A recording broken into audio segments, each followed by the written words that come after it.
Estás escuchando El Buen Economista con Yashi Morales. Un podcast para quienes buscan entender de manera simple y entretenida cómo funciona la economía. Un podcast de Fundación Libertad. El mal economista solo ve lo que se advierte de un modo inmediato, mientras que el buen economista percibe también más allá. Henry Hazlitt. Hola a todos, soy Yashi Morales y bienvenidos a El Buen Economista. Este es un episodio diferente ya que nos saldremos de los límites del libro La economía en una lección. Si bien en esta obra se aborda el tema de la inflación, no hay un capítulo dedicado exclusivamente al dinero. Me pareció oportuno que nos preguntemos sobre él antes de avanzar con otros temas. Para hablar de dinero hay que empezar hablando de intercambio, ya que este es la base principal de nuestra vida económica. Es evidente que un intercambio voluntario entre dos personas se produce a causa de que ambas partes se benefician porque cada uno atribuye más valor a lo que recibe que a lo que entrega a cambio. Hace miles de años, el intercambio directo de bienes y servicios, es decir, lo que hoy conocemos como trueque, alcanzaba escasamente para mantener a una economía en marcha por encima del nivel primitivo. Pero este sistema tenía dos problemas fundamentales. Por un lado, la indivisibilidad que puede presentar una mercadería, y por el otro, la falta de coincidencia en cuanto a las necesidades de quienes recurren al intercambio. Tal es así que, a lo largo de la historia, el individuo descubrió que se podían sortear estos inconvenientes y a su vez alcanzar una economía de gran expansión a través del intercambio indirecto. Esto es, vender un producto no a cambio de un bien que se precisa directamente, sino a cambio de otro que luego es vendido por el bien que uno necesita. Así, algunas mercaderías han llegado a utilizarse como medio de intercambio general y a eso es lo que llamamos dinero. ¿Qué es el dinero entonces? Es un bien más de la economía que se diferencia de otros en que es buscado principalmente como medio de intercambio. Es importante entenderlo así porque, como todos los bienes, su precio en relación con otros queda determinado por la acción recíproca de la oferta y la demanda. Este tema lo abordaremos en mayor profundidad en el siguiente capítulo. Por otro lado, el dinero representa el poder adquisitivo y soluciona los dos problemas anteriormente mencionados, la indivisibilidad y la falta de coincidencia en cuanto a necesidades en el intercambio. Además, proporciona otro beneficio. Como todo intercambio se efectúa por dinero, todas las relaciones de intercambio se expresan en el mismo y la gente puede así comparar el valor de mercado de cada uno de los bienes con el de los demás. El dinero sirve de común denominador para todos los precios. Solamente el establecimiento de precios en dinero en el mercado puede permitir el desarrollo de una economía civilizada, pues únicamente esos precios hacen posible el cálculo económico. Ahora bien, ¿cuáles son las funciones del dinero? En primer lugar, sirve como medio de cambio porque es intercambiable por otros bienes y servicios. En segundo lugar, es unidad de cuenta porque determina el precio de cualquier bien en función de una cantidad de dinero. En tercer lugar, es reserva de valor, debido a que es posible ahorrarlo para conservar riqueza. Por otro lado, ¿qué características debe tener algo para ser considerado dinero? Normalmente suele decirse que debe cumplir en cierto grado con ser durable, es decir, no perecedero, fácil de transportar, fungible, verificable o con autenticidad fácil de comprobar, divisible y escaso. Históricamente, muchos elementos fueron usados como dinero. Por ejemplo, el tabaco, el azúcar, la sal, el ganado, el cobre, los cereales, el té, entre muchos otros. A través de los siglos, dos metales, el oro y la plata, han sobresalido en la libre competencia del mercado para convertirse en moneda y desplazaron a todos los demás artículos por su valor mundialmente aceptado y por su facilidad de transporte. Lo que hoy conocemos como papel moneda se imprimió por primera vez en el año 800 en China. En Europa recién se introdujo en el siglo XIII. Varios cientos de años después, a partir del siglo XX, rigió el sistema monetario que se conoce como patrón oro clásico, lo que significaba que cada divisa nacional, el dólar, la libra, el marco, entre otros, era meramente un nombre o una denominación en cierto y definido peso en oro. Este metal no fue elegido por los gobiernos arbitrariamente para convertirse en el estándar monetario, sino que el mercado lo había seleccionado libremente por ser el mejor dinero posible. A partir de la Primera Guerra Mundial, este esquema comenzó a fallar porque los gobiernos no pudieron mantener sus promesas monetarias, es decir, la tarea de asegurarse de que las libras, los dólares, los francos, etc., fueran siempre convertibles en oro. Para financiar la catastrófica Primera Guerra Mundial, muchos gobiernos inflaron tanto su propia oferta de dinero que tuvieron que declararse en bancarrota, abandonando así el patrón oro. En las décadas que siguieron hubo varios intentos por retornar mundialmente a dicho sistema. Finalmente, en 1945, se firmaron los Acuerdos de Bretton Woods, donde se decidió adoptar el dólar estadounidense como divisa internacional bajo la condición de que la Reserva Federal sostuviera el patrón oro. Al mantenerse fijo el precio de una moneda, en este caso el dólar, los demás países deberían fijar el precio de sus monedas con relación a aquella. Pero a partir de 1971 este sistema se quebró definitivamente, por lo que el dólar se convirtió en una moneda totalmente fiduciaria, completamente desprovista de respaldo en metálico. Como consecuencia, las principales potencias económicas comenzaron a abandonar el patrón oro y desde ese momento la economía mundial se rige por un sistema de monedas fiduciarias con tipos de cambio fluctuantes. A continuación hablaremos de este tema con Franco Amati, bitcoiner que conoció esta tecnología desde muy temprano. Además, Franco es una persona que recomiendo que sigan en Twitter por la valiosa información que comparte a diario. Hola Fran, bienvenido, un gusto tenerte hoy con nosotros. Hola Yassi, ¿cómo estás? Gracias a vos por la invitación. Un placer. Déjame preguntarte, para romper el hielo, un poco a medida que vos has ido estudiando acerca del dinero, ¿cuál ha sido la mercancía que te resultó más curiosa que se haya utilizado, digamos, con este fin?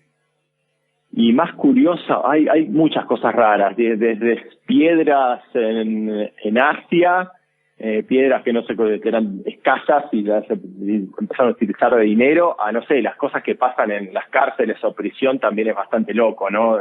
El pagar con cigarrillos, con drogas, lo que sea, ¿no? Pero usarlo de moneda, creo que es bastante extraño y llamativo lo que pasa en ciertos lugares así específicos, e incluso en la actualidad. Qué bueno que introducís ese tema, porque yo no lo había mencionado hasta ahora. ¿Qué podemos pensar en la actualidad que es usado como dinero con esas funciones, además de lo tradicional, ¿no? Además del papel, el billete?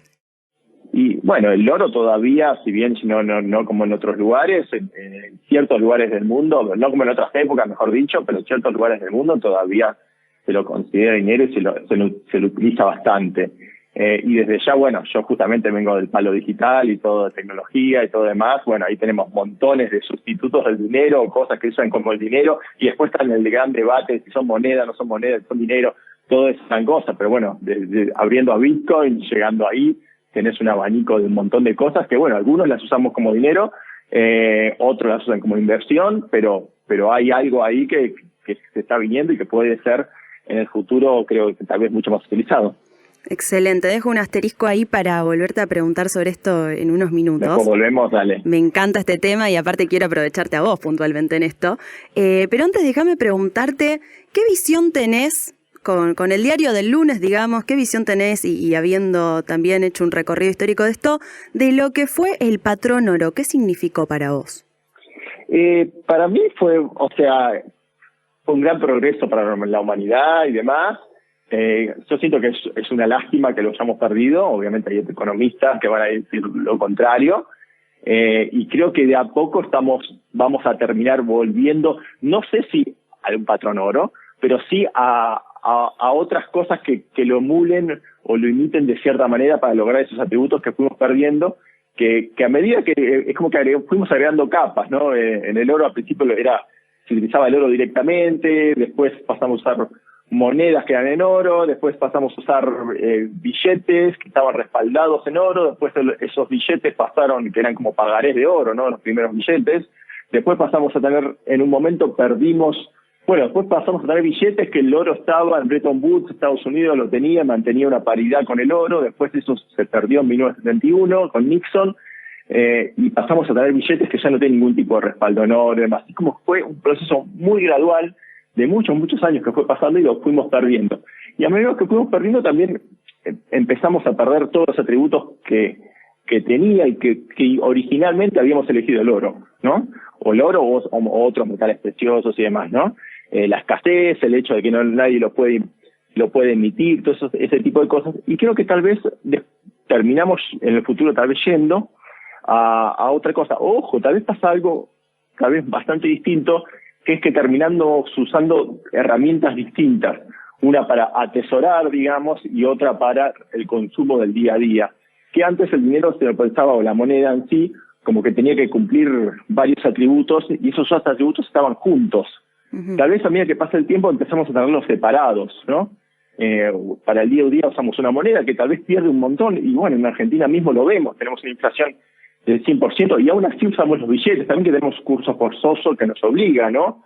Pero aún así podemos sobrevivir, ¿no? Tal vez los extranjeros se preguntan cómo en Argentina sobrevivimos y todo eso, pero lo hacemos, si seguimos pagando en pesos. También nadie deja los pesos en el banco congelados y devaluándose, ¿no? Nadie está ahorrando para un auto, comprarse un auto no es que va borrando los pesos, no. Usa un montón de otras herramientas o otros activos, pero seguimos utilizando el peso para el pago. Así que tal vez en el futuro terminamos separando esas dos cosas que en la definición de moneda venían juntos. Bastante debatible, ¿no? Pero bueno, podría pasar. Es interesante esto que decís de como de separar las funciones del dinero y en distintas mercancías quizá. ¿Crees que eso ya lo estamos haciendo con por ejemplo, introducías el ejemplo del peso en Argentina? ¿Es algo que ya estamos haciendo o incluso en el caso pensando del dinero que se emite desde un banco central se busca que esa diversificación no exista? ¿Eso qué pensás? Creo que sí, ya está pasando. O sea, en países como Argentina ya pasa, incluso con las nuevas tecnologías. No quiero volver a Bitcoin siempre, constantemente, pero también pasa, ¿no? Hay mucha gente que ahorra en Bitcoin, de pronto en monedas digitales, pero después en su día a día obviamente consume con otras monedas, en el país que sea, ¿no? Pero el ahorro o el guardar, el atesorar valor, ya no lo usa en la moneda con la cual termina consumiendo en su día a día. Claro. Y esa es la gran separación que veo yo que va a pasar. Creo que va a pasar. Estoy bastante convencido, pero bueno, es una teoría, ¿no? Pero es muy debatible. Pero yo estoy muy convencido en ese camino. Interesante porque, bueno, eso también nos llevaría a reformular como a la hora de que contamos, ¿no? Cuál es la historia del dinero, cuáles fueron sus funciones y pensar en un futuro que quizá las tengamos que separar. Claro, sí, los atributos de la moneda, empezar a separarlos y ya de moneda definirlo de otra manera. También las definiciones van cambiando a medida que pasa el tiempo, ¿no? O sea que no me parecería tan raro que pasa. Incluso dentro de la perspectiva más libertaria, no sé, como de Mises tenía un teorema, que el teorema de regresión de Mises, que mucha gente ahora ya lo empieza a cuestionar, que dice que algo para ser moneda primero tiene que tener otras características y tener un valor por otra cosa, y después espontáneamente la gente lo empieza a utilizar como monedas, o sea, el oro por uso industrial, uso para joyas, y después lo empieza a usar de otra manera. Y tal vez podemos inventar algo que directamente ya empieza desde el cero como moneda, ¿no? No es necesario que tenga ese paso previo. Hay un montón de definiciones que la realidad empieza a ver que no son tan así, y cosas que dábamos por hecho, incluso gente que a menos que piensan bastante parecido a mí económicamente y demás, incluso se las empieza a cuestionar también. Qué interesante esto, porque seguro lo vamos a ver en los próximos años. Déjame volver a este planteo que decías, bueno, quizá habría en un punto que volver al patrón oro, o en algunas cosas tuvo también sus virtudes. Si vos crees que sería bueno que de algún modo las economías vuelvan a ese esquema que supimos tener, o que se busque algún patrón distinto, digamos que sea otra la mercancía a la cual se vaya esa convertibilidad. Yo fui un goldbag en una época hace muchas décadas. Lo cierto es que el oro tiene esas limitaciones, o sea, de limitar a, no sé, la emisión y demás, pero a su vez es bastante incómodo, sí, para tantas otras. Vivimos en un mundo donde cada vez la gente es más global, donde circula por el mundo el dinero, y el oro es físico, tenés que llevarlo, movilizarlo. Las trabas que imponen, no sé, las aduanas y todo eso no te permiten movilizar el oro tan fácilmente. El pagar con oro se complica también. o sea, tal vez como un tema de reserva, vos me decís de un banco central o así, puede sonar bastante lógico. Como para uso del día a día, nosotros creo que vamos para otro camino. Ya hoy en día la gente paga con Apple Pay, con el celular, o sea, una vez que te acostumbras a pagar con el celular, no sé cómo está la Argentina hoy en día con eso, pero sé que empezaron a aceptarlo también. Es como muy difícil volver a pagar con físico, me parece. Así que creo que vamos por ahí. Y ya me perdí para dónde estaba yendo, pero me pedías preguntar cuál era. Yo te preguntaba si podemos pensar en algún patrón, otra mercancía. Bueno, sí, obviamente pues yo puedo decir Bitcoin y sigo sacando el tema, pero para ver otro patrón tiene que cumplir ciertas cosas que cumplía el oro y tal vez algunas más. Y tampoco es necesario que tengamos todos el mismo patrón, ¿sí? De toda esta cosa. Creo que vamos a un mundo mucho más global donde hay muchas cosas y además a medida que digitalizamos todos, los pares entre monedas, todo es mucho más ágil, ¿no? Uno puede estar pagando, no sé, hoy en día tenés un montón de herramientas financieras tecnológicas que vos tenés un activo, pero al momento de pagar automáticamente se convierte en otro activo para el pago.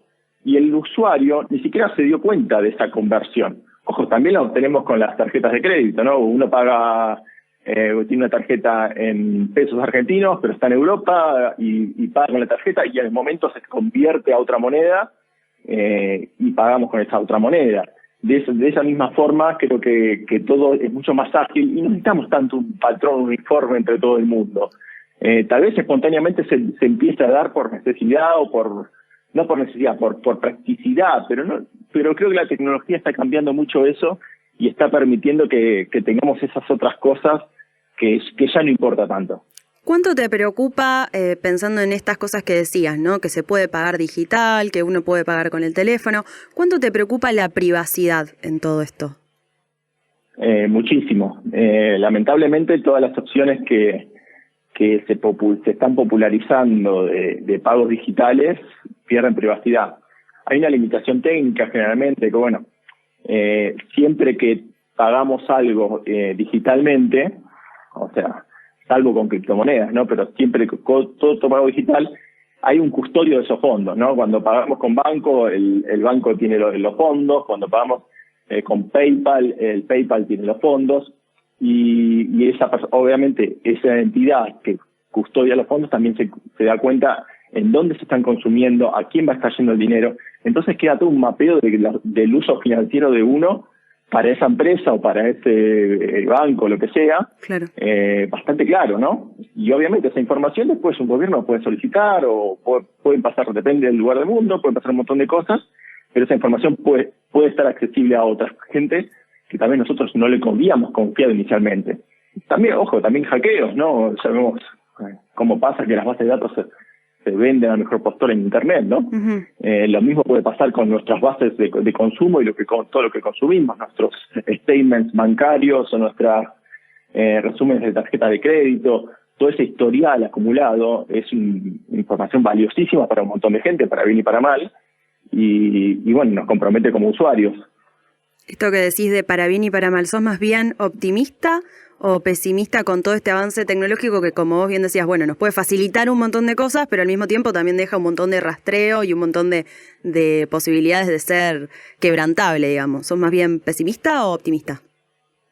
Es difícil, no estoy seguro. O sea, las criptomonedas justamente logran el pago digital sin necesidad de dar esta información, ¿no? Generalmente con las criptomonedas vos lográs tener un workaround a esto, o sea, pagar digitalmente sin necesidad de esto. Pero al mismo tiempo el uso todavía no es muy popular o el uso termina siendo como inversión y no para el pago del día a día, como a mí me gustaría, como yo promuevo o como intento pagar, la verdad, en casi todas las situaciones.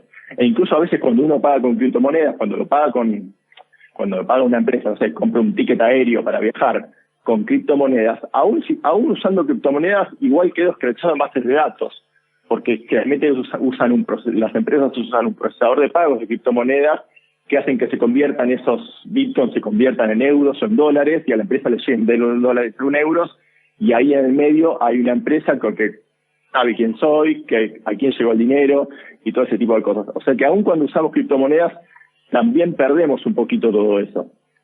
Así que no estoy muy seguro, me encantaría ir para un camino de privacidad. Creo que lo bueno es que la herramienta está, o sea que tal vez el que la necesita sí o sí la va a usar, y tal vez al que no le interesa que esa información, y a mí te dicen, viste, mucha gente, yo no tengo nada que esconder, si quieren saber la información de dónde consumo, todo, que lo hagan, y bueno, esa persona tal vez no se cuide tanto. Pero está bueno que exista la alternativa de que el que quiere cuidarse puede cuidarse y lo intente, ¿no? Y creo que vamos también para ese lado, que el que quiere cuidarse lo va a hacer, tal vez complicarse un poquito más la vida, sí, pero se va a poder cuidar. Bien, imaginemos una línea temporal que va hasta el presente, si tuviésemos que hacer como un zoom ahí en la parte más de los últimos 10 años. Vos mencionaste criptomonedas, mencionaste Bitcoin. Quiero que me digas primero qué representa esto hoy y si son lo mismo, por empezar en realidad. Bueno, no sé, Bitcoin y criptomonedas no, pero hay que ver cómo se crearon esas criptomonedas. ¿Sí? Hay muchas cosas que hoy en día llamamos criptomonedas, se popularizó el término, pero terminan siendo tokens emitidos por una empresa o a veces una fundación. Con lo cual no cambia mucho con respecto a lo que hablábamos recién de un PayPal, ¿no? O sea, tenés a alguien que sabe o alguien que puede cambiar sus atributos monetarios, alguien que puede censurar transacciones. Con censurar transacciones me refiero a bloquear una transacción o a confiscar fondos. Y a veces hay criptomonedas que en realidad son básicamente una empresa y esa empresa sigue teniendo control. O sea que el control lo sigue teniendo alguien. Y después tenés otras cosas que son, como Bitcoin, que son más protocolos tecnológicos, que ya ahí no hay alguien que te puede impedir, no sé, que vos hagas una transferencia concreta porque el monto es demasiado grande, porque se lo están enviando a alguien que reside en un país que está, no sé, bloqueado económicamente. Entonces este tipo de cosas a mí me gustaría diferenciar más lo que son protocolos tecnológicos, que no hay un ente centralizado que lo controla, que puede de pronto de un día para otro inyectar al mercado un montón de monedas adicionales porque se les antojó, ¿no? Generalmente estos entes centralizados también cuando lanzan la moneda se quedan con un montón de monedas para ellos mismos y es la manera que tienen de seguir trabajando en el proyecto. Versus lo que es un protocolo abierto, como, no sé, podríamos ser Internet mismo, la cantidad de protocolos que tenemos cuando usamos Internet, muchos de ellos son abiertos y cualquiera los puede usar y me parece una solución mucho mejor, obviamente, mucho más afín también a todo el pensamiento más economía liberal, de la moneda que no se puede, no puede ser dirigista, ¿no? Que no puede un gobierno manipularnos a nosotros, que somos los usuarios, por medio de cambiar las variables de esa moneda. Y bueno, creo que ahí sí hay una gran diferencia entre Bitcoin y algunas más, voy a ser sincero, no solo Bitcoin, pero hay algunas más que son protocolos reales y otras que son básicamente tokens, me gusta llamarlos, emitidos por empresas digitalmente. Ahora, conectando un poco con lo que veníamos hablando, estos tokens por un lado, Bitcoin por el otro, ¿alguno de los dos o ambos vos considerás que es dinero? Yo creo que sí, para mí sí, Bitcoin para mí es dinero, en mi día a día es dinero. Que no lo acepten en algún otro lugar, o en la mayoría de los lugares no significa que yo no lo esté usando como dinero, y termina dándole uno la definición. Pero también es cierto que no es blanco-negro, o sea, no es que algo es dinero o no es dinero, es algo que gradualmente, tipo, nos podemos hasta poner el peso argentino volviendo, es menos dinero probablemente que el dólar estadounidense, ¿sí? Porque muchos de los atributos que requerimos del dinero, el peso argentino tiene varios menos de esos atributos o los cumple peor. O sea que vos podés decir, es dinero sí, pero no tan buen dinero o no tan dinero como tal otro dinero, ¿no? Y creo que entonces vamos a pensar todo no tan blanco y negro, sino que hay grados de uso y de dinero y Bitcoin ya para mí, a mis estándares, yo creo que ya califica como para que le diga dinero. Bien, interesante esto que nos decís y conectándolo también, además con lo que mencionabas hace un momento, de que puede ir evolucionando también el mismo concepto, que quizá tiene mucho que ver con esto que decís, ¿no? Claro, es como decir sustantivo o un adjetivo. Si algo es, si es un adjetivo, o sea, el ser dinero, ahí es como más abierto y ya si es un sustantivo es más blanco-negro. A mí me gusta llamar como, creo que en inglés es como decir moneyness, creo en inglés, que ahí lo tenés como adjetivo y entonces es más dinero. Pero bueno, son conceptos que hay mucho debate todo esto. O sea, uno habla con economistas y yo justamente no soy economista, bueno, de ahí a que me digan que no puedo ni siquiera hablar con ellos, pues no soy economista, pero bueno, pero es entre los mismos economistas no se van a poner de acuerdo entre estos conceptos, o sea, menos nosotros los que ni siquiera estudiamos el tema full time, ¿no? Volviendo a esta línea temporal que hacíamos imaginariamente, ¿qué oportunidades, qué posibilidades se abren con la tecnología? Ahora estamos viendo tantas cosas, digo, no sé, se me ocurre inteligencia artificial, por decirte algo. ¿Hay ya algún ejemplo de conectar este tema con el dinero en concreto? Y si no, te invito a jugar un poco a qué se te ocurre que puede llegar a suceder, a dónde podemos llegar a ir en términos de dinero en los próximos años. No, está bueno esto porque ahora no me acuerdo si hay algo concreto. Creo que algo debe haber habido, o tengo un déjà vu de que algo escuché, pero bueno, los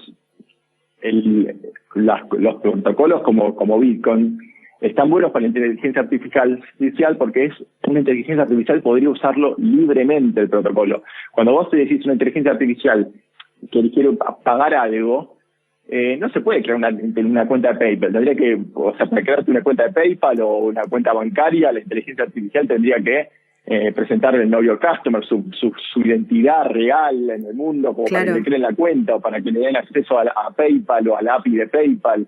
Eso no lo podría hacer la inteligencia artificial. Pero la inteligencia artificial podría usar Bitcoin, porque no hay traba para que la use, ¿no?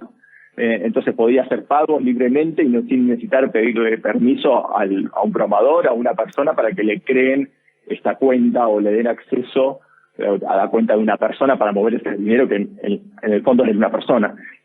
O sea que ahí tenés un montón de potencial de inteligencia artificial de poder por su cuenta gestionarse fondos, pagar libremente, contratar a alguien, imaginemos una inteligencia artificial contratando diseñador. Bueno, ya no necesitas contratar diseñador gráfico porque lo va a hacer esa misma la inteligencia artificial, pero bueno, imaginemos algún otro trabajo que requiere algo físico, construir una casa, vamos a algo más así, físico, podría contratar a un albañil y ponerse a pagar a través de Bitcoin y al albañil le llega el dinero, no se va a quejar y sigue trabajando físicamente, ¿no? O sea que sí, yo creo que ahí hay un nexo que todavía no está explotado. Si fueron casos así más de demostraciones de uso, pero a medida que vamos progresando, y va progresando increíble. Yo al principio de la inteligencia artificial medio que no le prestaba tanto atención, ¿viste? Como que pensaba que falta mucho todavía, decía falta.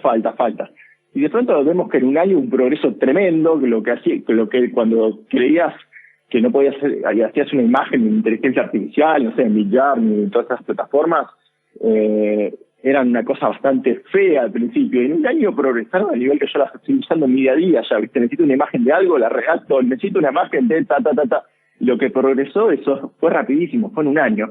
O sea que creo que de a poquito vamos a ver este tipo de casos, y está bueno que existan las opciones y que tengamos a Bitcoin y otros protocolos similares como para que la inteligencia artificial pueda usarlos.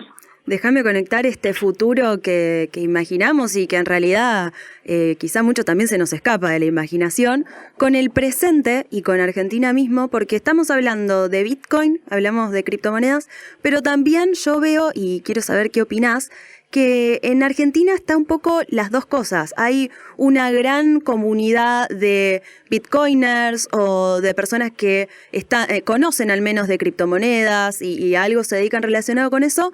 Y por otro lado veo también mucha gente que no solo no está al tanto de que estas tecnologías existen, sino que directamente ahorra en pesos, en efectivo, una moneda que, como vos bien dijiste, tiene más de 100% de inflación anual.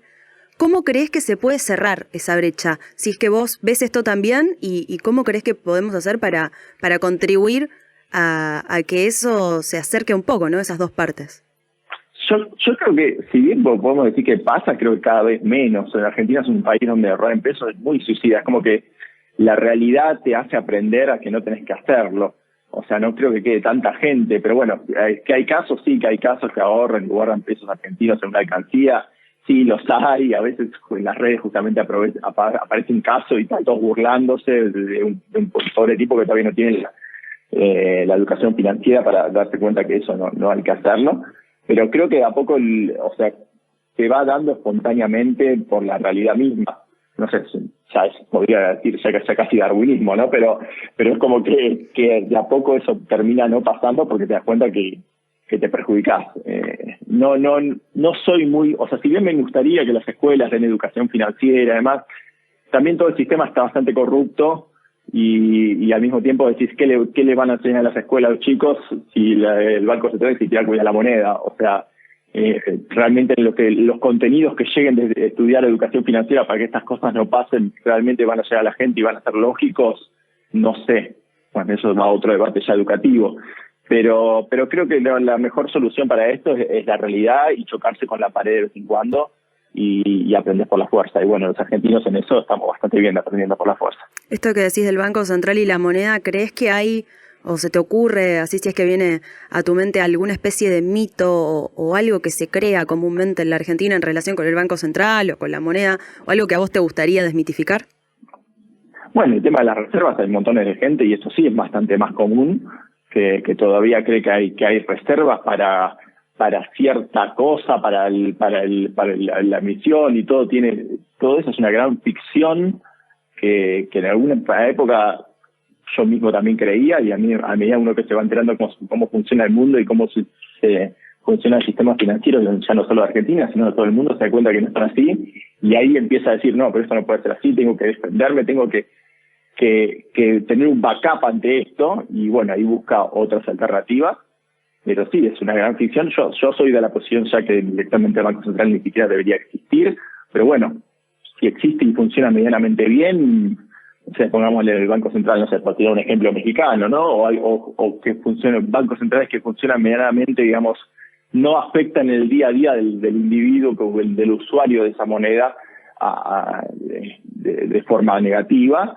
Bueno, lo veo poder aceptar, ¿no? Pero bueno, me gustaría que un camino que no, lamentablemente no fuimos para ese camino, fuimos para el camino contrario al mundo, ¿no?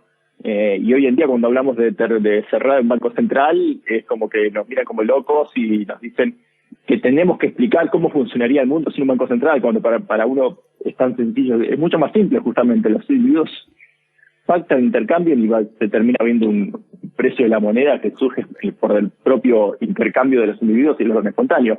Pero bueno, el orden espontáneo a veces se va la palabra y si no explicas las cosas de una manera dirigista, tú tiene que ser así porque hay un garrote acá que pide que sea de otra forma, es difícil verlo para mucha gente.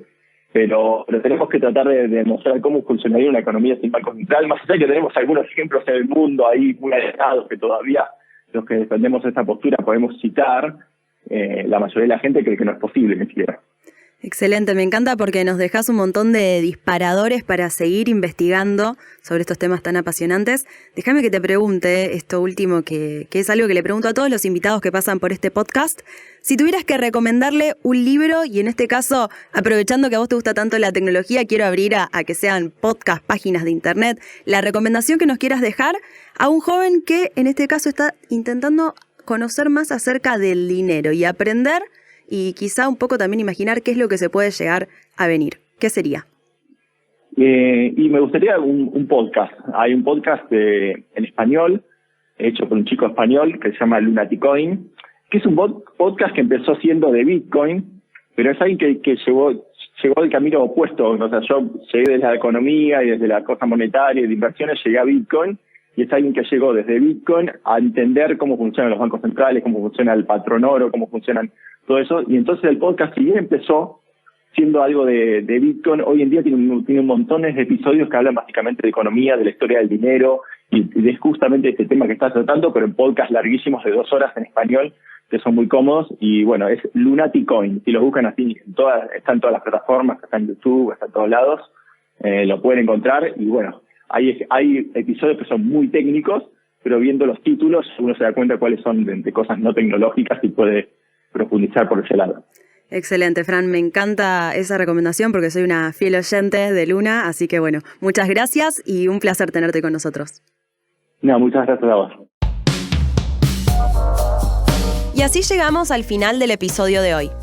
Les agradezco por haberme acompañado una vez más, los espero la próxima semana y recuerden, hoy es ya el mañana que nos aconsejaba despreciar el mal economista de ayer.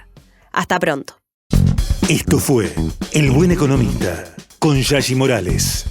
Si te gustó, no te olvides de suscribirte para enterarte de nuevos episodios. Hasta la próxima. Un podcast